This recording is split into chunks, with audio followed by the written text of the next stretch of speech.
தமிழ் புத்தாண்டு நல்வாழ்த்துக்கள்.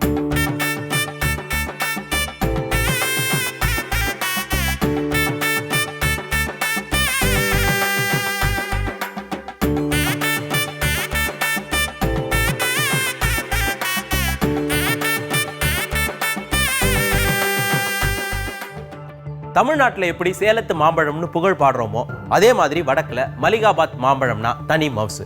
மலிகாபாத் உத்தரப்பிரதேசத்தில் லக்னோ மாவட்டத்தில் உள்ள ஒரு நகரம். மலிகாபாத்தில் அதிகம் விளையிறது வடக்கில் மிகவும் புகழ்பெற்ற தஷ்ரி வகை மாம்பழம். சௌசா, லக்னோவா, ஜுஹாரி, சஃபேதா, ஃபாசில் இதெல்லாம் அங்கு விளையும் புகழ்பெற்ற வேறு சில வகை மாம்பழங்கள். இது எல்லாமே வெளிநாடுகளுக்கு ஏற்றுமதியாகுது. காஷ்மீர் ஆப்பிள் மாதிரி இதுக்கும் சர்வதேச சந்தையில தனி இடம் இருக்குது. மாம்பழ சீசன்ல மலிகாபாத்ல இருந்து தினமும் சராசரியாக 150 லாரி லோடு வெளியே போகுதாம். அதுவும் கலீமுல்லா கான் தோப்பு மாம்பழங்களுக்கு கிராக்கி ஜாஸ்தியாம். யார் அந்த Kalimullah Khan? The father of mango grafting அப்படிங்கக்கூடிய பட்டம் பெற்றவர் தான் கலீமுல்லா கான். ஒட்டு போடுதல் மூலமாக தரமான மாம்பழங்களை உருவாக்கி அதன் மூலம் ருசியான பல வகை மாங்கனிகளை உருவாக்கி சாதனை படைத்தவர். இவரின் சாதனைகளுக்காக 2008 இந்திய அரசு பத்மஸ்ரீ பட்டம் கொடுத்து கௌரவிச்சது. சரி, இந்த கலீமுல்லா கான் என்ன செய்தார், எப்படி செய்தார்? கலீமுல்லா பிறந்ததிலிருந்தே மாந்தோப்பும் மாம்பழமும் சார்ந்த வாழ்க்கையைத்தான் வாழ்ந்து வந்தார். காரணம், அவரின் பரம்பரை தொழிலே மாம்பழ விவசாயம்தான். கலீமுல்லாவுக்கு படிப்பு வரவில்லை. பள்ளிக்கூடத்தை விட்டு வெளியே வந்தார். மாந்தோப்பே அவருக்கு பள்ளிக்கூடமானது.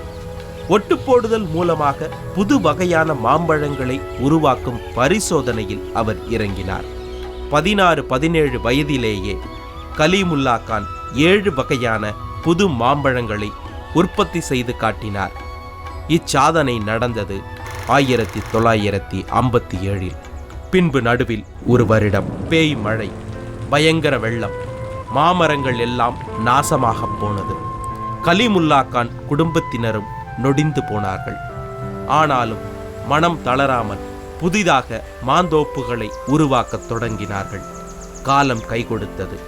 மாமரங்கள் நல்ல பழங்களை தரத் தொடங்கியது. குடும்பம் மறுபடியும் தலை தூக்கியது. 1987 கலீமுல்லா கான் மீண்டும் ஒட்டு போடுதல் மூலமாக புது புது மாம்பழ வகைகளை உருவாக்கும் தன்னுடைய பரிசோதனைகளை திரும்பவும் தொடங்கினார். 2-3 வருடங்களிலேயே அவரால் 50 புது வகை மாம்பழங்களை உருவாக்க முடிந்தது. 4வது வருடத்தின் கடைசியில் அவர் உருவாக்கியிருந்த புது வகை மாம்பழங்களின் எண்ணிக்கை என்ன தெரியுமா?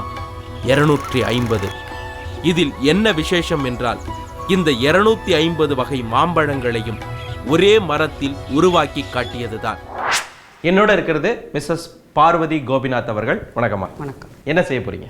மாங்காய் பச்சடி. மாங்காய் பச்சடி செய்யறதுக்கு தேவையானது என்னெல்லாம்?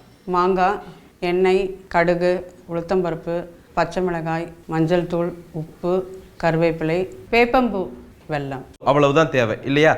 இப்போ நம்ம மாங்காய் பச்சடி செஞ்சிடலாம். செஞ்சிடலாம்.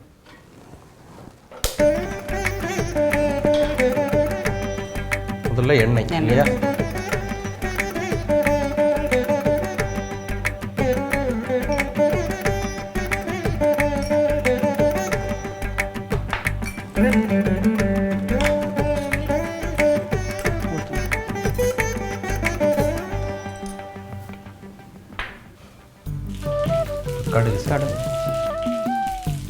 இது வந்து நம்ம பண்டிகை தினங்கள்ல நம்ம வந்து செய்யக்கூடியது இல்லையா? விருந்து சாப்பாட்டுல வந்து முதல்ல நம்ம வைக்கிறது.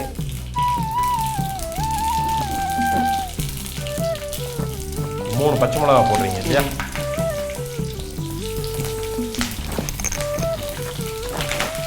கொஞ்சமா கருவேப்பிலை. இப்போ நம்ம மாங்காய்.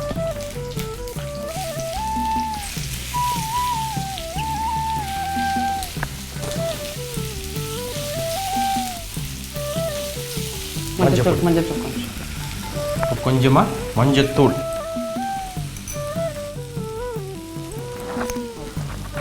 அப்புறம் உப்பு. இது கொஞ்சமா போட்டுட்டு போதும். ஸ்வீட் உரைக்கிறது. இப்போ நமக்கு மாங்காய் வந்து நல்ல எண்ணெயில வதங்கிடுச்சு இல்லையா? இப்போ தண்ணி சேர்த்து வேக வைக்கணும். ஓகே, தண்ணி சேர்த்துடலாமா?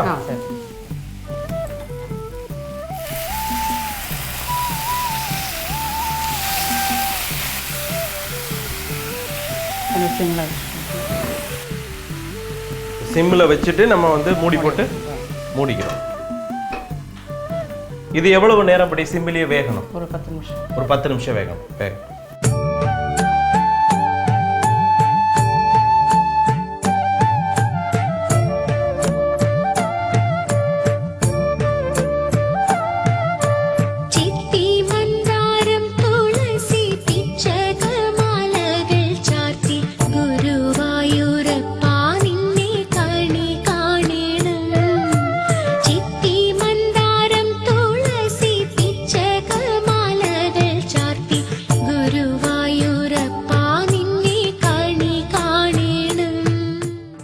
கனி காண்பது, பழங்களில் கண் விழிப்பது, அதிலும் குறிப்பாக மாம்பழத்தில் கண் விழிப்பதைத்தான் நாம கனி காண்பது அப்படின்னு சொல்றோம்.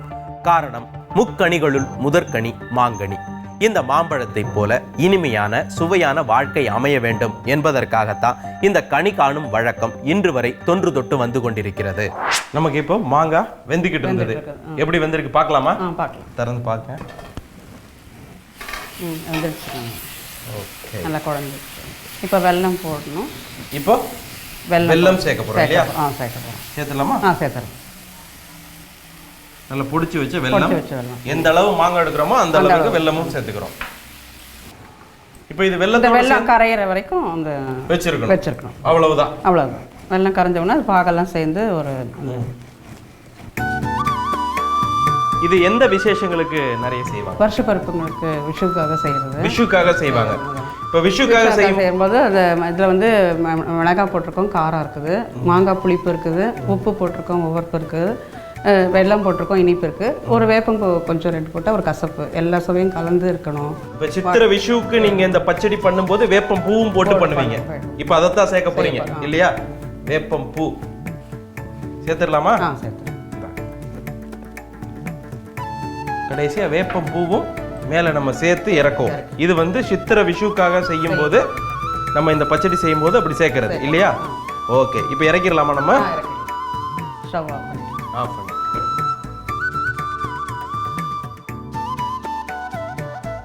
மாங்காய் பச்சடி ரெடி ஆயிடுச்சு. டேஸ்ட் பார்த்துடலாமா?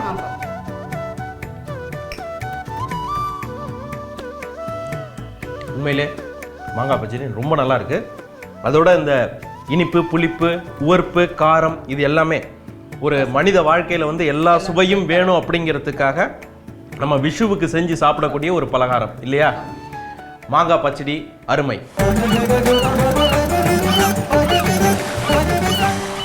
நான் இப்போ வேலூர் மாவட்டம் திருப்பத்தூர் ஜெயபுரத்தில் இருக்கேன். இந்த ஊர் மாங்கன்று உற்பத்திக்கு ரொம்பவும் புகழ்பெற்றது. என்னோட இருக்கிறது திரு வெங்கடேஸ்வரன் அவர்கள். இவர் தமிழக அரசால் அங்கீகரிக்கப்பட்ட தோட்டக்கலை பழக்கன்றுகள் உற்பத்தியாளர். வணக்கம் சார். இப்போ உங்கள் ஊர் வந்து மா ஒட்டுக்கு ரொம்பவும் புகழ் பெற்றது இல்லையா? முதல்ல எனக்கு மா ஒட்டு அப்படின்னா என்ன? மா ஒட்டுனாங்க மாஞ்செடி வந்து இந்த கொட்டையை முளைக்க போட்டு வேர்ச்செடி தயார் பண்ணிடணுங்க ஒட்டு கட்டுறதுக்கு. ஓகே. வளர்த்து ஒரு 1.5 வருஷம் 18 மாதங்கள் வளர்த்து அதை எடுத்து ஒரு மண் தொட்டியில் போட்டு தனியாக பெட்டு கொண்டாந்து வச்சிருந்தேன். 44 நாள் போட்டு திருப்பி கொண்டாந்து நம்ம ஒட்டு கட்டணுங்க. ஓகே, இதை எதோட ஒட்டு கட்டு? இது வந்து தாய் செடி தனித்தனியாக பெட்டு வச்சிருப்பாங்க. Plot number 1 Alphonso, plot number 2 Banganapalli, plot number 3 Imam Pasan, அந்த மாதிரி பிளாட் தனித்தனியாக வச்சிருப்போம் தாய் செடிகள். அந்த தாய் செடியில் எடுத்து இந்த வேர் செடியில் ஒட்டு கட்டணுங்க. இப்போ வந்து வேர் செடிங்கிறது நம்ம கொட்டை போட்டு வளர்த்து போட்டு தான் முளைக்க வைக்கணுங்க. ஓகே, இதுக்கு மேலே வந்து இந்த தாய் செடியோட ஒட்டி எவ்வளவு நாள் இருக்கணும்? இது வந்து தாயோட வந்து 90 நாள் இருக்கணுங்க. ஒட்டு கட்டின தேதியிலிருந்து 90 நாள் தாய் செடி அப்படியே ரெண்டும் ஒன்றா சேர்ந்து இருக்கணும். 91ஆவது நாள் எடுத்து தாய் செடியிலேருந்து பிரித்து எடுத்து தனியாக வச்சிருவோம். தனியாக வச்சு சேல்ஸுக்கு போயிடுது.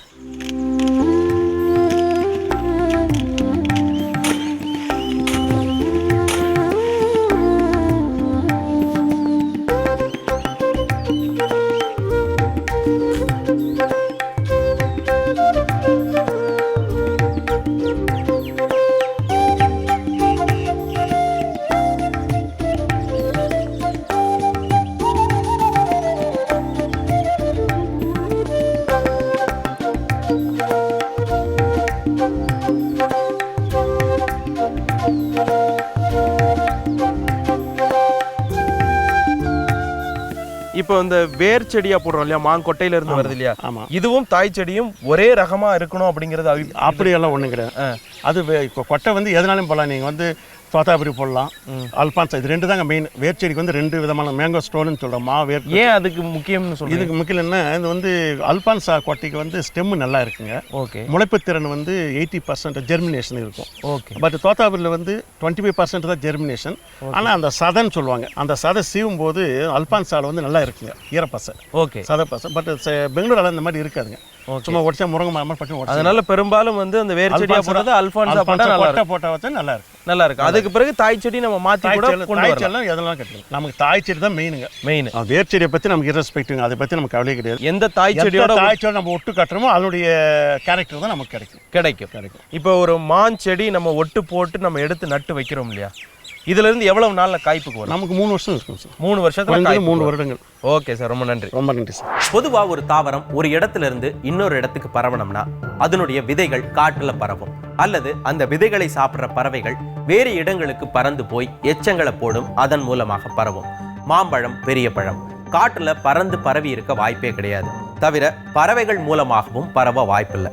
ஆக மனிதர்கள் மூலமாகத்தான் மாங்காய்கள் நாடு விட்டு நாடு, கண்டம் விட்டு கண்டம் பரவி இருக்குது.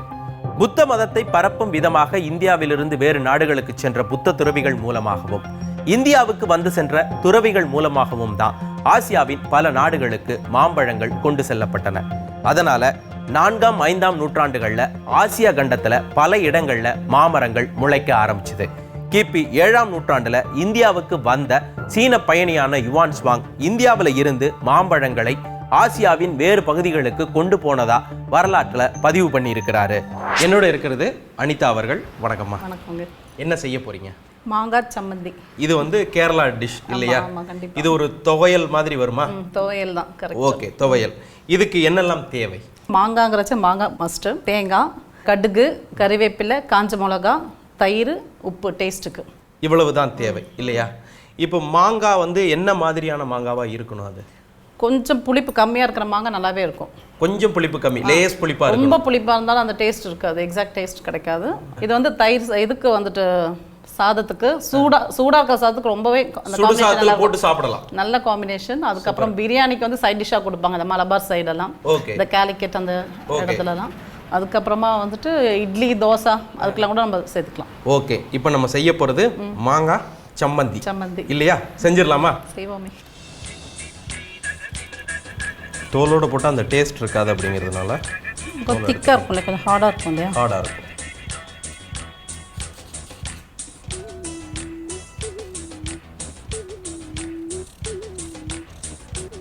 நம்ம மாங்காய் நறுக்கிட்டோம். இதுக்கு அடுத்தது இது ஜாரில் போட்டுக்கலாம். ஜாரில் போட போகிறீங்க இல்லையா?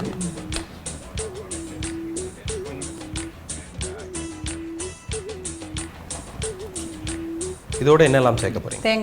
தேங்காய், காஞ்ச மிளகா. இது காரத்துக்கு ஏற்ற மாதிரி போட்டுக்கலாம். கொஞ்சம் காரமாக தான் கொஞ்சம் டேஸ்டியாக இருக்கும். ஓகே. இப்போ சால்ட்டு தேவைக்கு ஏற்ற மாதிரி சால்ட் எடுத்துக்க வேண்டியது. சால்ட் போட்டு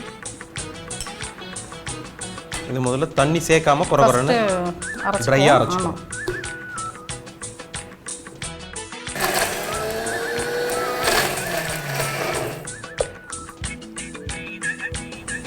கொஞ்சம் இப்போ தண்ணி சேர்த்துக்கலாம்.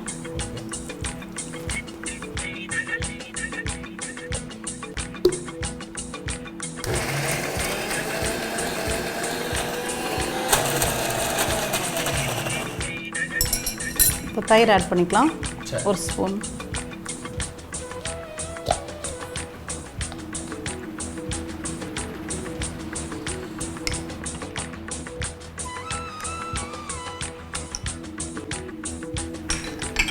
தயிர் கொஞ்சம் குறைச்சலாக போட்டால் போதும் இல்லையா? போதும். அது ஏன்னா இது நான் 1 ஸ்பூன் சொன்னேன், ஸ்பூன் சின்னதுங்கிறதுனால கொஞ்சம் 1/4 டீஸ்பூன். ஓகே.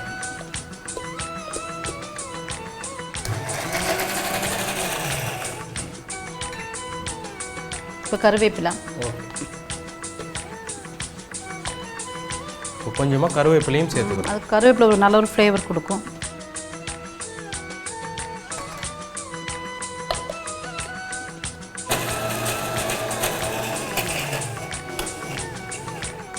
கொஞ்சமாக கடுகு சேர்த்துக்கலாம்.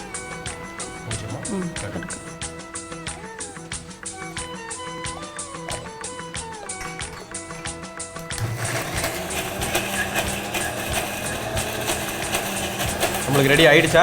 ரெடி ஆகிடுது. கொஞ்சம் குறன்னு தான் இருக்கும். மாங்காய் சம்மந்தி அனிதா கைவண்ணத்தில் ரெடியாக இருக்குது. டேஸ்ட் பார்க்குறேன். அந்த மாங்காயினுடைய புளிப்பு, அதோட அந்த கடுகுனுடைய ஃப்ளேவர், கருவேப்பிலை, காரம் எல்லாமே ரொம்ப நல்லா இருக்கு. மாங்காய் சம்மந்தி வளர நன்னாயிட்டுண்டு. பாரசீகத்தில் இருந்து வணிக நோக்கத்தோடு இந்தியாவுக்கு வந்த வியாபாரிகள் மத்திய கிழக்கு நாடுகளுக்கும் கிழக்கு ஆப்பிரிக்காவுக்கும் இந்திய மாம்பழத்தை கொண்டு போனாங்க. 15ஆம் நூற்றாண்டுல இந்தியாவுக்குள்ள வியாபாரிகளாக அடியெடுத்து வச்ச போர்த்துகீசியர்கள் இந்திய மாம்பழ சுவைக்கு அடிமையாகவே ஆயிட்டாங்க. போர்த்துகீசியர்கள் தான் ஐரோப்பிய நாடுகளுக்கும் தென் அமெரிக்கா, பிலிப்பைன்ஸ், ஆப்பிரிக்காவின் மேற்கு பகுதிகளுக்கும் மாம்பழங்களை அறிமுகப்படுத்தினாங்க. இதுல ஸ்பானியர்களுக்கும் ஒரு குறிப்பிட்ட பங்கு இருக்கு. அல்போன்சா மாம்பழம் மிகவும் தித்திப்பானது. இந்த மாம்பழம் போர்த்துகீசியர்களால் உருவாக்கப்பட்டதுதான். அல்போன்சோ என்ற பெயர் வந்ததற்கு பின்னாலும் ஒரு வரலாறு உள்ளது. அஃபோன்சோ டி அல்பிக்யூர்க்யூ போர்த்துகீசியர்களின் முக்கியமான தளபதி. போர்த்துகீசியர்கள் இந்தியாவில் காலனி அமைத்த போது கவர்னர் ஜெனரலாக பதவி வகித்தவர். 1510 கோவாவை கைப்பற்றி போர்த்துகீசியர்களின் முக்கிய துறைமுகமாக அதை மாற்றியவர். இவர் கோவா மக்களுக்கு புது சுவையுள்ள அழகான மாம்பழத்தை அறிமுகப்படுத்தினார். அந்த மாம்பழங்கள் கோவா மண்ணில் விளைய ஆரம்பித்தது. பின் பக்கத்தில் இருந்த மகாராஷ்டிராவுக்கும் அது பரவியது. இந்த சுவையான அழகிய மாம்பழ வகைக்கு அஃபோன்சோவை கௌரவிக்கும் விதமாக அவருடைய பெயர் வைக்கப்பட்டது. இந்த அஃபோன்சோ என்ற பெயர் நாளடைவில் பேச்சு வழக்கில் அல்போன்சா என்று மாறியது. கோவா மக்களும் சரி, மகாராஷ்டிர மக்களும் சரி, அல்போன்சோவை செல்லமாக அப்பூஸ் அல்லது ஹப்பூஸ் என்று அழைக்கிறார்கள். என் கூட இருக்கிறது ரமணி வேதநாயகம் அவர்கள். வணக்கம்மா. வணக்கம். சித்திரை விஷு வாழ்த்துக்கள். தேங்க்யூ யசோதா. சேம். என்ன செய்ய போறீங்க? இன்னைக்கு மாம்பழ மோர்கறி அப்படின்னு சொல்லிட்டு மாம்பழ மோர்கூட்டான்னு சொல்லுவாங்க மலையாளத்துல. ஓகே. அது செய்ய போறோம். இது விஷுவுக்கு செய்யக்கூடியதா? விஷுக்கு அந்த சீசன்ல தான் மாம்பழம் இருக்கிறதுனால அப்ப செய்யறோம். ஓகே. இது செய்யறதுக்கு என்னெல்லாம் தேவை?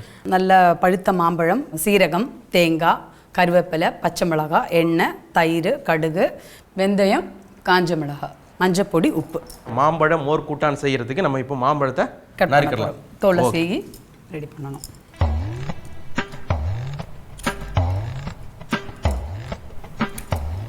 நல்ல சதைப்பத்துள்ள மாங்காயா இருந்தால் நல்லா இருக்கும். டேஸ்ட் பண்ணி நல்லா இருக்கும். இதுல இனிப்பு பத்தலைன்னா, கொஞ்சம் இனிப்பு கம்மியா இருந்ததுன்னா கொஞ்சம் வேணும்னா வெல்லம் ஆட் பண்ணி வெல்லம் ஆட் பண்ணிக்கலாம். ஏன்னா கொஞ்சம் அந்த இனிப்பு தான் இதோட டேஸ்ட். சம்டைம்ஸ் ஒரு சில மாம்பழத்துல டேஸ்ட் இருக்காது, புளிப்பு இருக்கும். அது இப்போ என்ன சீசன் இப்போ ஸ்டார்ட் ஆயிருக்கு, அப்போ நம்ம கொஞ்சம் வெல்லம் ஆட் பண்ணிக்கலாம். இப்போ அடுத்தது என்ன பண்ண போறீங்க? மாம்பழத்தை கொஞ்சம் அந்த சட்டியில போட்டுட்டு கொஞ்சம் தண்ணி ஊற்றி வேக வைக்க போறோம். வேக வைக்க போறீங்க. அடுப்பு பற்ற வைக்கணும் இல்லையா? பற்ற.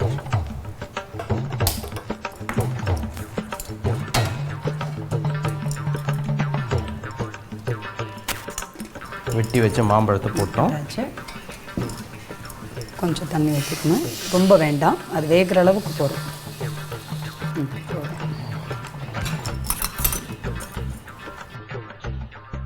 நம்ம இப்போ மாம்பழத்தை தண்ணி ஊற்றி வேக வச்சிருக்கோம் இல்லையா? இதோட ஏதாவது சேர்க்க போறீங்களா? கொஞ்சம் மஞ்சள் பொடி சேர்த்து. கொஞ்சம் மஞ்சள் பொடி.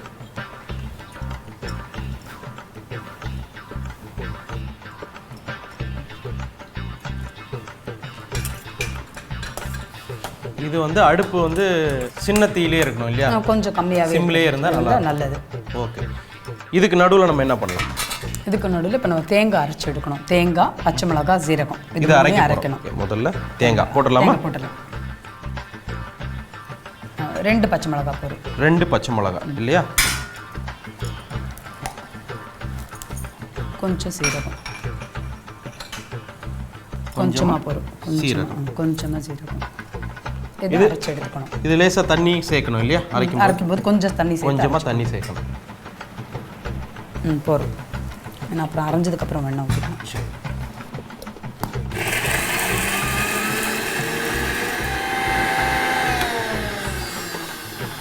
இப்போ நமக்கு தேங்காய், பச்சை மிளகாய், ஜீரகம் அரைச்சி எடுத்துட்டோம். இதோட நம்ம இப்போ இந்த தயிர் அதில் மிக்ஸ் பண்ணிடணும். தயிரையும் மிக்ஸ் பண்ணி சும்மா ஒரு சுத்திர போகிறோம். லேசாக ஒரு சுத்து போடும். இது 1 கப் அளவுக்கு தயிர் எடுத்துக்கிறோம். புளிக்காத தயிர் இல்லையா?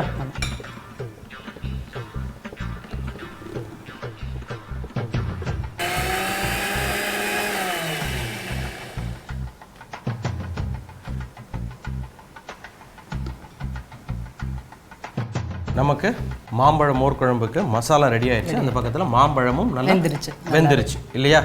இப்போ என்ன செய்யணும்? இப்போ இந்த நல்ல வெந்திருக்க இந்த இதில் வந்து இந்த தேங்காய் எல்லாத்தையும் மிக்ஸ் பண்ணதை அப்படியே ஊற்றிட வேண்டியது தான். தேங்காய், பச்சை மிளகாய், ஜீரகம், தயிர் சேர்த்து அரைச்சதை நம்ம வெந்த மாம்பழத்தோட நம்ம சேர்த்துட்டோம். இப்போ கொஞ்சம் சால்ட் சேர்த்துக்கலாம். அதுக்கு கொஞ்சமாக உப்பு,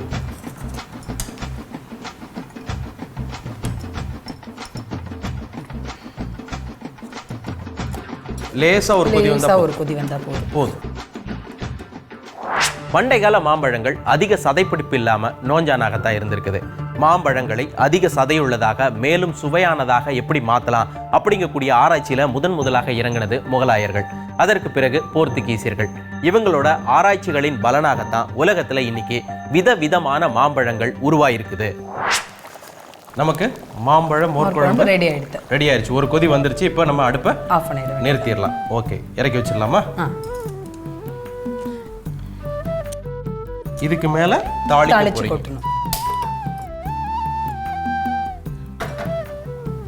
கொஞ்சம் எண்ணெய்,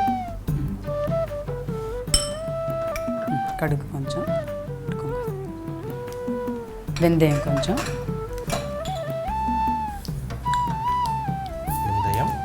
கருவேப்பிலை, காஞ்ச மிளகாய் 2, கருவேப்பிலை 2 காஞ்ச மிளகாய், 2 காஞ்ச மிளகாய்.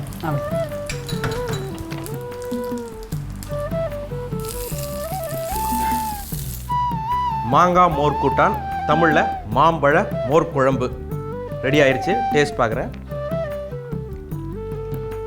அந்த மாம்பழத்தினுடைய இனிப்பு, அதுக்கப்புறம் அந்த பச்சை மிளகாயினுடைய காரம், சீரகம், அதுக்கப்புறம் புளிப்பு, இந்த மோரினுடைய புளிப்பு, சீரகம், அந்த தாளிப்பினுடைய வாசனையோட சேர்ந்து மாம்பழ மோர்க்குழம்பு அலாதி.